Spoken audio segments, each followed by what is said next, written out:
प्रथम चरण का जो मतदान हुआ है वो मतदान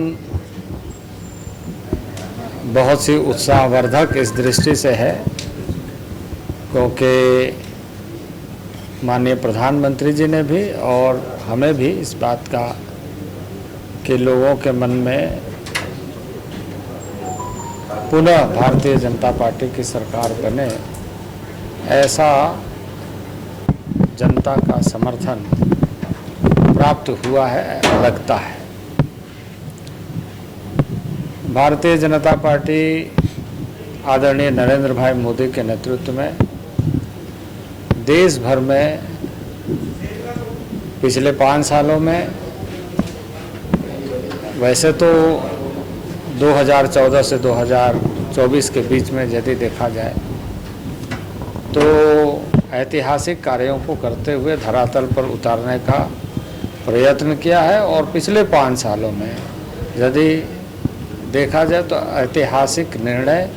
और ऐतिहासिक पृष्ठभूमि को जीवंत रूप में भारत में प्रस्तुत किया है और उसका दुनिया ने सराहा भी है और दुनिया इस बात को मानने भी लगा है कि भारत अब वास्तविक रूप से दुनिया के सामने अपने सशक्त पृष्ठभूमि बनाने में सफल हो रहा है। 2024 के चुनाव के लिए भारतीय जनता पार्टी ने फिर एक बार मोदी सरकार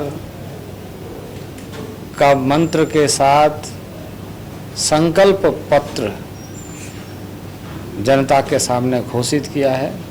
कि 2019 में जिस तरीके से संकल्प पत्र के माध्यम से हमने अक्षरशः पालन करने का कोशिश किया है, कई में परिणाम आए हैं और कई में परिणाम के तरफ बहुत तेज़ी के साथ बढ़ रहे हैं और आम जनों तक एक सुरक्षा, आम जनों तक योजनाओं का लाभ पहुंचाने में और पहुंचने में सफल हुआ है। तो 2024 में भी उसी तरीके से संकल्प पत्र के माध्यम से माननीय प्रधानमंत्री और राष्ट्रीय अध्यक्ष जी ने देश के सामने संकल्पित होकर आगामी 5 वर्षों तक गरीब के घर से लेकर, आम आदमी के घर से लेकर देश के सामान्य नागरिकों और देश के समस्त नागरिकों तक पहुंचाने का संकल्प लिया है। पिछले दिनों में जैसे पीएम आवास 4 करोड़ बने थे और अब अगले 5 साल में 3 करोड़ अतिरिक्त आवास बनाए जाएंगे। उसी तरीके से अनाज, गैस का कनेक्शन और नल यानी पानी कैसे आम जनों तक पहुँचे, इसको प्रारंभ किया गया है। आम जनों तक राशन पहुँची है, मुफ्त राशन पहुँची है, जल की सुविधा सबको मिले इसके लिए योजना प्रारंभ की गई है। गैस का कनेक्शन 11 करोड़ परिवार तक पहुँचा है, इसको आगे भी जारी रखा जाएगा। देखिए, पहले तो ये बता दूँ कि ये जितने दल आ रहे हैं ये सारे दल के लोग परिवारवाद को बढ़ावा देने वाले और ऐसे लोगों की जमात के रूप में देश देख रही है जिन लोगों ने केंद्रित तरीके से राजनीति को हथियार बनाकर ऐसा उपयोग किया कि वो देश के लिए दुरुपयोग साबित हुआ। और अब ऐसे लोगों की जमात बनेगी जिसकी विश्वसनीयता पर ही सवाल खड़ा है कि ये किस तरीके से इस देश के अंदर ऐसे दल जिन लोग शासनों में रहे और शासन का दुरुपयोग करने का काम किया। जहाँ तक राजनीतिक मुद्दा के रूप में, क्योंकि आप अगर देखें 2004 से 2014 के बीच में तो आपको स्पष्ट दिखाई देगा उन दिनों में policy paralysis, corruption, 2G, 3G, कोयला, और इस तरह से पूरा देश भी त्रस्त रहा और दुनिया के नज़रों में गिरा भी। राज्यों में, कई राज्यों में अब आप देखें, नियम कानून को ताक में या नियम कानून को इस तरीके से उपयोग करने की कोशिश की गई जहाँ कई तरह के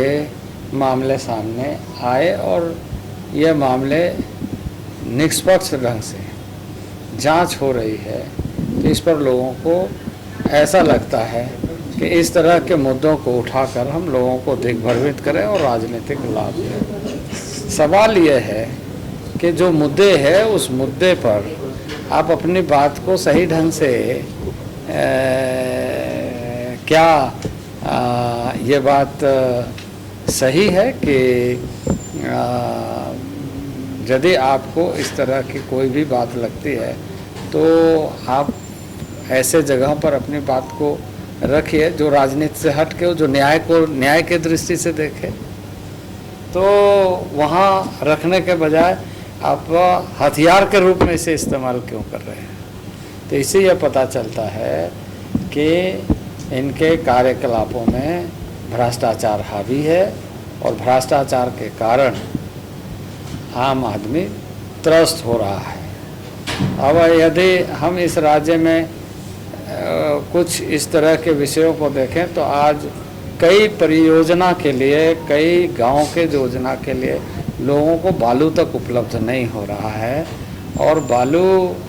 का संकट हर गांव में। एक प्रधानमंत्री आवास भी, PM आवास भी बना रहा है तो उनको नहीं मिल रहा है। एक तरफ गांव वाले यदि थोड़ा सा बालू लेकर के, क्योंकि ये माइनर मिनरल है, गांव वाले का राइट है, यदि गांव वाले अपने तरीके से उसको कर रहे हैं तो उसको तो आप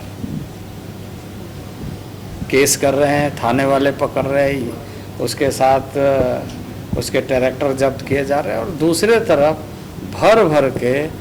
माफिया के माध्यम से आप बालू को एक तरीके से आप माफिया को बढ़ावा दे रहे हैं। तो ऐसी चीज़ें राज्य के सामने हैं और ये सारे मुद्दे पर जब कोई जवाब नहीं है तो ऐसे विषयों को उभार करके सिंपैथी लेने की कोशिश या ऐसे राजनीतिक लाभ लेने की कोशिश कर रहे हैं।